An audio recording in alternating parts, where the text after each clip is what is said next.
Olá, estamos aqui em mais um Café dos Polos EAD Unifanol Dom Luiz e Washington Soares, no bloco 2. Só lembrando que no bloco anterior nós conversamos com um tema muito importante: como é a melhor forma de contratar? Né? É uma pessoa jurídica ou é um contrato mais tradicional? E quem está conosco é a Dânia, que ela tem uma empresa de advocacia, um escritório, né? Que é justamente o escritório Fiorin Lunghi. Ela tem mestrado pela PUC, também tem uma pós na FGV, né, nessa área de contratos, e tem muita experiência para falar sobre esses detalhes da área trabalhista, que não são fáceis, mas fazem toda a diferença. Por isso que agora o tema do segundo bloco é maravilhoso. A gente vai falar sobre as precauções do trabalho remoto. Sabe por quê? De uma hora para outra a gente teve que ir para o trabalho remoto. Algumas pessoas já estavam fazendo esse trabalho, mas a gente sabe que com a pandemia tudo se acelerou. E vez por outra a gente volta para o presencial, volta para o remoto, e tem muita gente que ainda está no modelo híbrido, part-time presencial e part-time remota. Então, precisamos assim de muitas orientações dela para fazer o certo. Porque eu tenho uma ideia, gente, ó, o certo ele não custa caro. Muitas vezes, fazer desde o princípio, com a orientação de um profissional da área trabalhista, faz toda a diferença para que o resultado seja perfeito e evitar a dor de cabeça. Porque toda dor de cabeça custa muito mais para a empresa, não é verdade? Então, Daniel, muito bom, seja bem-vinda aqui ao nosso segundo bloco do Café dos Polos EAD Unifanol Dom Luiz e Washington Soares, falando sobre esse tema, né, que muitas pessoas têm dúvidas, e eu queria que você já começasse falando assim, qual é a precaução ou as precauções que nós devemos tomar nesse tipo de trabalho remoto, né? Encaminhamos os colaboradores para casa e aí? Ana Flávia, mais uma vez, agradeço pela grande oportunidade de estar aqui com vocês, é uma grande honra e alegria. Mas vamos lá, com a pandemia, todo mundo sabe, é público e notório que o mundo mudou, né? E aqui no Brasil também as pessoas começaram a ficar em casa, pela necessidade, nada mais do que justo, porque com essa pandemia, com a doença se alastrando, as pessoas têm que se precaver, fazer de tudo para não ter esse contato social. E as empresas passaram a mandar seus empregados trabalhar em casa, o que já acontecia em algumas situações anteriormente, mas que com a pandemia, sim, virou um total, né, trabalho remoto. E a lei, ela já previa antigamente a ideia do trabalho em domicílio. E é até interessante falar, você fala assim, nossa, mas já tinha trabalho em domicílio antes? Você lembra da ideia das costureiras que trabalhavam em casa, entregavam, né, o material? Aí veio a lei, né, em 1943, com a ideia do trabalho em domicílio com os mesmos direitos de um trabalhador comum. Mas, com a tecnologia, foi se mudando essa relação e muita gente passou a trabalhar em casa, e com a reforma trabalhista veio uma regulamentação maior sobre o trabalho home office, que a legislação chama de teletrabalho. O que é teletrabalho? É o trabalho fora das dependências do empregador, então não precisa ser necessariamente na sua casa. Pode ser em Cancún, pode ser, né, em qualquer lugar do mundo, numa praia, trabalhando com meios telemáticos, que são esses, né, meios da informática que você utiliza para esse tipo de trabalho. Hoje você fala, o empregador determina que o empregado vá trabalhar em casa e ele entra nesse módulo chamado teletrabalho, que em 2017 veio a regulamentação, né, inserindo os novos artigos na CLT e tratando primeiro da definição. O trabalho, ele é preponderantemente fora das dependências do empregador.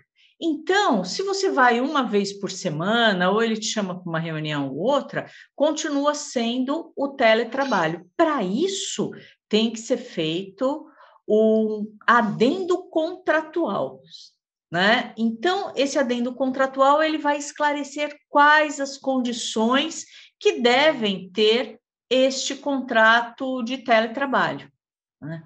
E entram assim, né, como que funciona, né? Eu tenho todo esse regramento na lei, onde eu faço esse adendo contratual, em que, né, fica previsto as condições da entrega ou não de material de suporte. Isso é combinado entre as partes. A lei não obriga o empregador a dar, né, cadeira, computador, né, dar todas as condições de trabalho. No entanto, como você falou, o que deve ser observado, né? Ele deve ser observado as condições, principalmente as condições ligadas à saúde do trabalhador, porque a maior dúvida que surge dentro do teletrabalho é: acidente em casa é um acidente de trabalho para quem está no módulo do teletrabalho? Então, que tipo de acidente pode acontecer? Né? Ele pode tropeçar no fio do computador, ele pode criar uma lordose, escoliose por questão da cadeira, que é inadequada.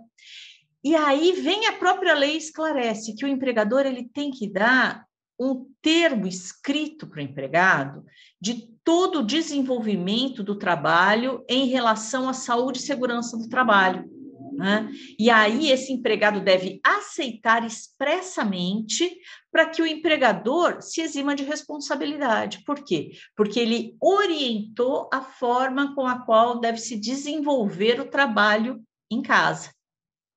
Eu achei interessante, Dani, quando você está colocando isso, sabe por quê? Porque, assim, que você fala, tudo é um acordo, né? Então, é claro que a empresa, de uma forma geral, ela quer dar toda a condição para o colaborador estar em casa para que ele possa produzir.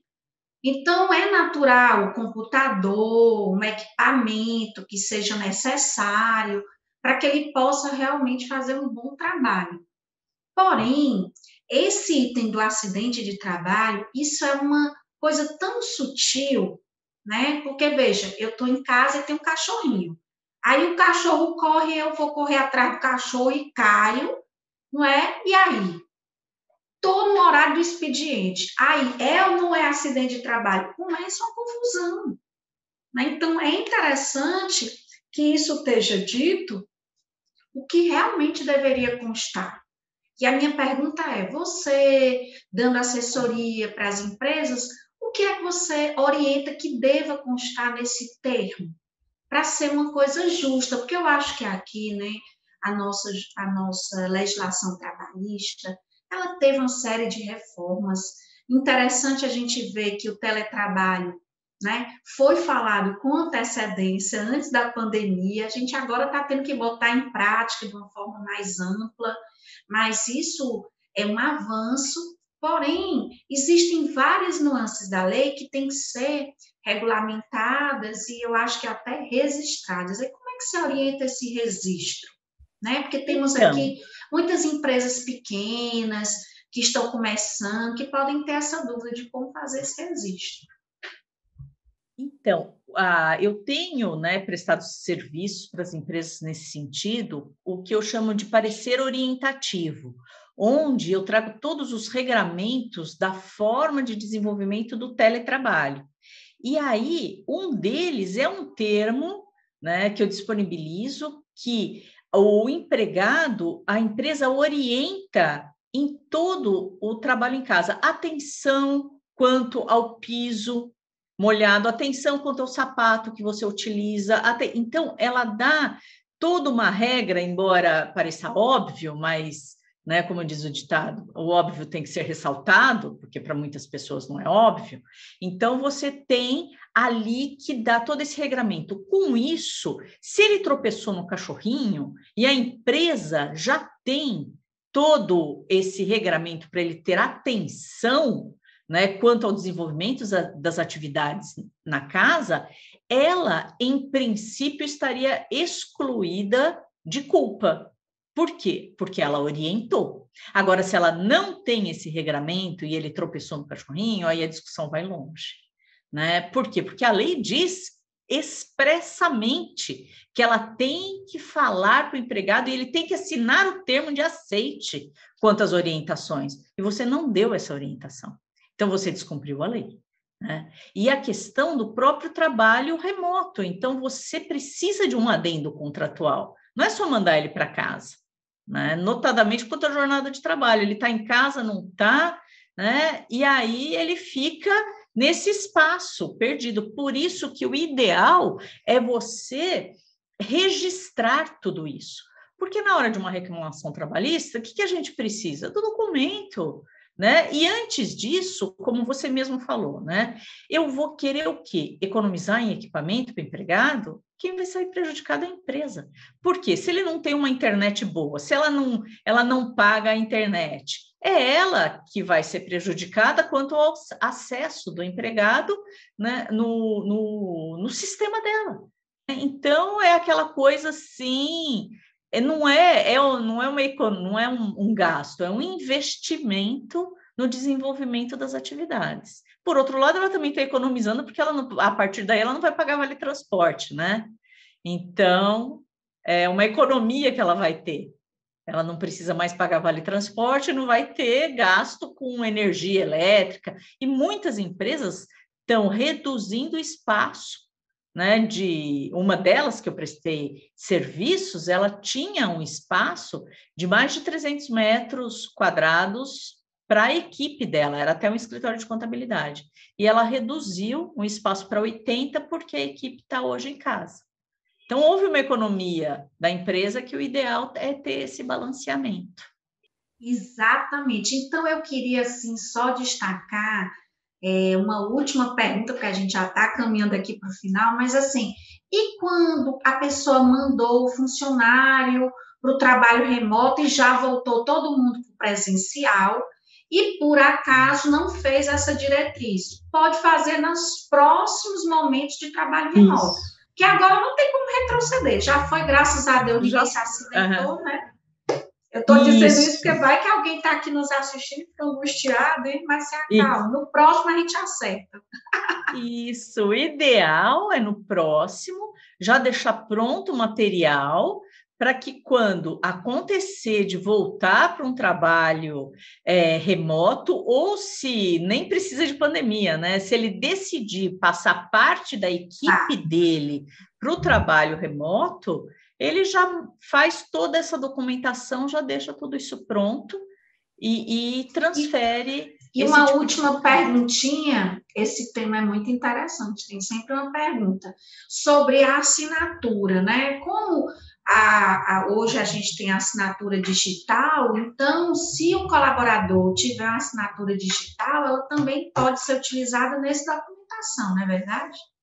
Exatamente. Pode ser utilizada hoje os contratos, né? Até contrato de compra e venda de imóvel, né? Está sendo utilizada a assinatura digital. Então, não é empecilho nenhum que se mande o contrato para o empregado para que ele possa assinar dentro do sistema próprio de assinatura e formaliza toda essa situação, né? A informalidade, você fica num mundo muito nebuloso, né? Então, fica um diz uma coisa, outro diz outra coisa. Então, o contrato, ele não é algo que, como uma faca no seu pescoço, que te obriga a fazer as coisas, mas é para aquilo que foi dito, né, ter sido expresso, assinado, para que se tiver alguma confusão, né, tudo fique mais claro e nítido nessa combinação. Então, é para isso que serve o contrato, para colocar no papel, né, aquilo que foi combinado verbalmente e que não tenha ruídos nesse meio.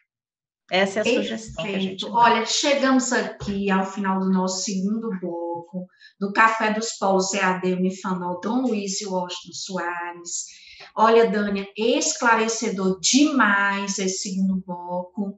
E você que está nos assistindo, se não teve tempo de ver o primeiro, está gravado, não se preocupe. Quem está aflito, que não pode ficar até o final, fica gravado, assiste depois, mas sabe o que é que tem de bom? É que ainda tem mais um bloco com essa expert na área trabalhista. Olha, muito obrigado. Um prazer grande em tê-la aqui no Café dos Polos EAD Unifanol do Luiz e Washington Soares. Eu que agradeço mais uma vez pela oportunidade.